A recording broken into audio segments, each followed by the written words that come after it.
நடவடிக்கை குழுவில் பங்கேற்க தென் மாநில கட்சிகளின் தலைவர்களை நேரில் சென்று அழைக்க குழு அமைக்கப்பட இருப்பதாக கூறப்படுகிறது. திமுக எம்பிக்கள் கூட்டத்தில் இது தொடர்பாக முடிவெடுக்கப்பட இருப்பதாக கூறப்படக்கூடிய நிலையில் விவரங்களை செய்தியாளர் கோகுல் வழங்க கேட்கலாம். கோகுல், விவரங்களை பகிர்ந்துக்கலாம். தொகுதி மறுசீரமைப்பு குறித்து ஏற்கனவே அனைத்து கட்சி கூட்டத்தை முதலமைச்சர் கூட்டி விவாதித்த நிலையில ஒரு கூட்டு நடவடிக்கை குழு அமைக்கப்படும் என்று ஏற்கனவே முடிவெடுக்கப்பட்டிருக்கிறது. அந்த அடிப்படையில தென் மாநில மற்றும் பிற மாநில கட்சிகளை ஒருங்கிணைப்பதற்காக மாநில அமைச்சர்கள் மற்றும் நாடாளுமன்ற உறுப்பினர் அடங்கிய ஒரு குழுவை அமைத்து அந்த குழு இந்த பிற மாநில கட்சிகளை ஒருங்கிணைப்பது குறித்து விவாதிக்க இருக்கிறார்கள். இன்றைய தினம் திமுக எம்பிக்கள் கூட்டம் முதலமைச்சர் மு.க.ஸ்டாலின் தலைமையில் அண்ணா அறிவாலயத்தில் சற்று நேரத்தில் கூட உள்ள நிலையில இந்த பிரச்சனைகள் குறித்தெல்லாம் விவாதிக்கப்பட உள்ளது. தேசிய அளவில் இந்த பிரச்சனையை எடுத்துச் செல்ல திமுக முடிவு செய்திருக்கிறது. குறிப்பாக நாடாளுமன்றத்தில் இந்தி திணிப்பு, தொகுதி மறுசீரமைப்பு மற்றும் நிதி பகிர்வு உள்ளிட்ட முக்கிய பிரச்சனைகளை எழுப்புவதற்கு திமுக எம்பிக்கள் முடிவு செய்திருக்கிறார்கள். அதற்கான ஆலோசனைகளை முதலமைச்சர் மு.க.ஸ்டாலின் இன்னும் சற்று நேரத்தில் எம்பிக்கள் கூட்டத்தில் எம்பிக்களுக்கு வழங்க இருக்கிறார். அதே நேரத்தில் மாநில கட்சிகளை ஒருங்கிணைப்பதற்காக எம்பிக்கள் மற்றும் மாநில அமைச்சர்கள் கொண்ட குழுவையும் அமைப்பதற்கு தமிழக அரசு முடிவு செய்திருக்கிறது. திமுக எம்பிக்கள் கூட்டமானது இன்னும் சற்று நேரத்தில் நடைபெற இருக்கிறது.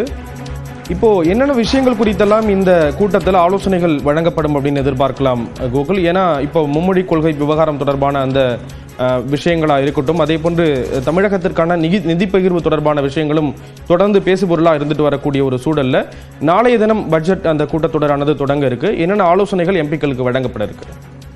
நிச்சயமாக திமுக நாடாளுமன்ற உறுப்பினர்களுடைய கூட்டம் முதலமைச்சர் மு.க.ஸ்டாலின் தலைமையில இன்னும் சற்று நேரத்தில் அண்ணா அறிவாலயத்தில் கூட உள்ள நிலையில நாடாளுமன்ற கூட்டத்தொடர் நாளைய தினம் தொடங்க இருக்கிறது. இந்த கூட்டத்தொடரில் இரு அவைகளிலும், மக்களவை மற்றும் மாநிலங்களவையிலையும் திமுக நாடாளுமன்ற உறுப்பினர்கள், திமுக கூட்டணி கட்சியுடைய எம்பிக்கள் முக்கிய பிரச்சனைகளை எழுப்புவதற்கு முடிவு செஞ்சிருக்காங்க. குறிப்பாக தொகுதி மறுசீரமைப்பு குறித்து மத்திய அரசு நாடாளுமன்றத்தில் அதற்கான அமைச்சர் உரிய விளக்கத்தை அளிக்க வேண்டும் என்ற ஒரு கோரிக்கையை வைத்து நாடாளுமன்றத்தில் இந்த பிரச்சனையை எழுப்புவதற்கு முடிவு செஞ்சிருக்காங்க. அதே நேரத்தில் மும்மொழி கொள்கையை ஏற்றுக்கொள்ளாமல் இருப்பதால் தமிழகத்திற்கு வழங்க வேண்டிய நிதியை இதுவரை மத்திய அரசு வழங்காமல் இருக்கிறது. அந்த நிதியை உடனடியாக விடுவிக்க வேண்டும் என்று திமுக எம்பிக்கள் மட்டுமல்லாமல் மற்ற கூட்டணி கட்சியுடைய எம்பிக்களோடு நாடாளுமன்றத்தில் இந்த பிரச்சனையை எழுப்ப இருக்கிறார்கள். அதே போல பல்வேறு திட்டங்களுக்கு இன்னும் நிதியை மத்திய அரசு விடுவிக்காமல் இருக்கிறது. குறிப்பாக 100 நாள் வேலைவாய்ப்பு திட்டம், மெட்ரோ ரயில் திட்டம், அதே போல புயல் பாதிப்பு உள்ளிட்ட பல்வேறு பாதிப்புகளுக்கான நிதி பகிர்வை மத்திய அரசு வழங்காத நிலையில் இந்த நிதி பகிர்வை உடனடியாக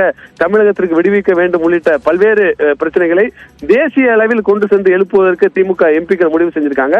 அதற்கான ஆலோசனையை தற்பொழுது முதலமைச்சர் மு.க.ஸ்டாலின் சற்று நேரத்தில் அண்ணா அறிவாலயத்தில் நடைபெறக்கூடிய மக்களவை மற்றும் மாநிலங்களவை எம்பிக்களுடைய ஆலோசனை கூட்டத்தில் வழங்க இருக்கிறார். பல முக்கிய தீர்மானங்களும் இந்த கூட்டத்தில் நிறைவேற்றப்படும் என்ற தகவலும் வெளியாகிறது. தகவல்களை வழங்கியதற்கு நன்றி கோகுல்.